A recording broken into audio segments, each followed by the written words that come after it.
What do you want to be when you grow up, Olivia? An astronaut. I want to be a fashion designer. A basketball player. I want to be an actor. A doctor. A teacher. A chef. An artist. What do you want to be when you grow up? A mermaid. Do you know what a computer programmer is? Yeah, no. No. No. I think it's something that has codes and is able to decode a mystery. I think that they... Wait, what? Computer programmer? No. Nowadays, just about everything requires some form of programming. So, what is it? Programming is basically explaining to a computer what you want it to do for you. When you're programming, you're teaching possibly the stupidest thing in the entire universe, a computer, how to do something. Programming is one of the only things in the world that you can do where you can sit down and just make something completely new from scratch, whatever you want. It's really not unlike kind of playing an instrument or something, or playing a sport. It starts out being very intimidating, but you kind of get the hang of it over time. Coding is something that can be learned, and I know it can be intimidating. A lot of things are intimidating, but what isn't? A lot of the coding that people do is actually fairly simple. It's more about the process of breaking down problems than sort of coming up with complicated algorithms as people traditionally think about it. Well, if it's fairly simple, why aren't there more of us doing it? Over the next 10 years, there will be 1.4 million jobs in computer science, and only about 400,000 grads qualified for those jobs. That's a shortage of 1 million people. So, how do you start?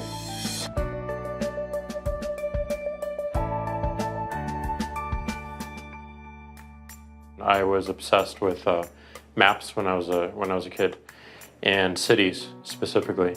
So I taught myself how to program. I had a very clear goal of what I wanted to do, which is to see a map of the city on my screen and play with it. Put things on the map, move things around the map. See what was happening in the city, how it worked, how it lived, how it breathed.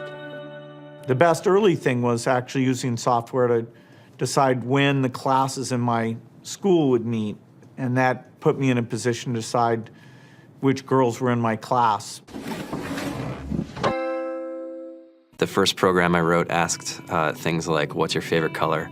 Or how old are you? I first learned how to make a green circle and a red square appear on the screen. The first time I actually had something come up and say, hello world, and I made a computer do that. It was just astonishing. When I finally learned a little bit of programming, that blank wall resolved into a bunch of doors, and you open them, and finally you start to open enough doors that the light comes in.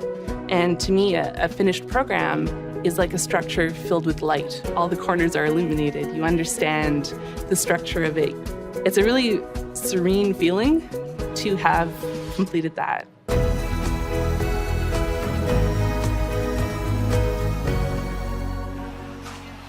It took me some time to realize that creating things with your hands or creating code, creating programs, is just a different way to express creativity.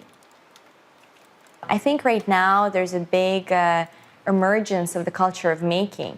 People who make their own scarves and hats, people who write their own apps. Now it's just limited by your imagination and sort of what kinds of ideas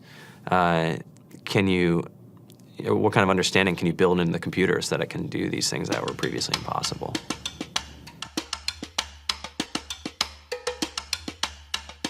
All great things are built in teams when you collaborate with other smart people.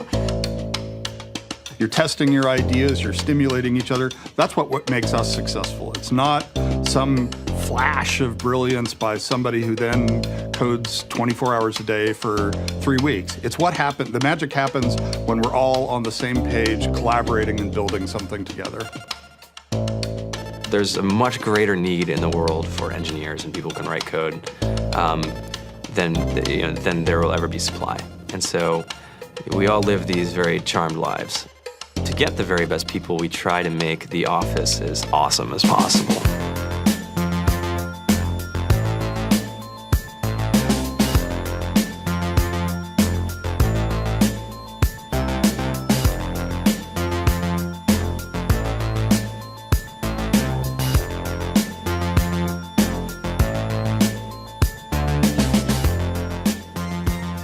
We have a fantastic chef, Free food, breakfast, lunch, and dinner. free laundry, snacks, even places to play and video games and scooters. There's all these kind of interesting things around the office and places where people can play or relax or go to think or play music or be creative. I went on the Bureau of Labor Statistics for the United States, and there's about a third of the pie that's all the things you would expect. It's, they're working in the government, they're working in typical technology jobs. But then, like, the rest of the pie, and it was the majority of the pie, just split down into these little teeny slices of every industry imaginable. And what it is, computers are everywhere. You want to work in agriculture? Do you want to work in entertainment? Do you want to work in manufacturing? It's just all over.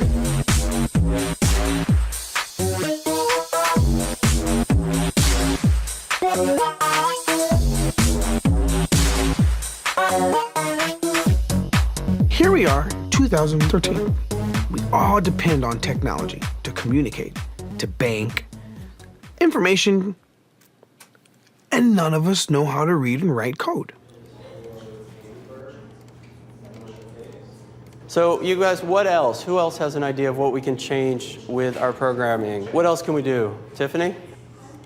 What I saw my students take away from using Scratch and programming in our classroom is that they were willing to push through problems. It really builds critical thinking, it builds problem solving, and it's something that they can then apply to math in the classroom or their reading skills. We integrated science with this programming, and I saw my scores go up 30%. When I was in school, I was in this after-school group called the Whiz Kids. And when people found out, they laughed at me and, all these things. And I'm like, man, I don't care. I think it's cool. And, I'm learning a lot. And some of my friends have jobs. It's important for these kids. It should be mandatory to be a citizen on this planet, to read and write code. I just think you have to start small, right? And I think that's one of the biggest misconceptions about computer science and programming overall is that you have to learn this big body of information before you can do anything. You don't have to be a genius to know how to code. You need to be determined. Addition, subtraction, that's about it. You should probably know your multiplication tables. You don't have to be a genius to code. Do you have to be a genius to read? Do you have to be a genius to do math? No? No? I think if someone had told me that software is really about humanity, that it's really about helping people by using computer technology, it would have changed my outlook a lot earlier. Whether you're trying to make a lot of money or whether you just want to change the world, computer programming is an incredibly empowering skill to learn. To be able to actually come up with an idea and then see it in your hands and then be able to press a button and have it be in millions of people's hands. I think we're the first generation in the world that's really ever had that kind of experience. The programmers of tomorrow are the wizards of the future. You're going to look like you have magic powers compared to everybody else. I think it's amazing. I think it's the closest thing we have to a superpower. Great coders are today's rock stars. That's it.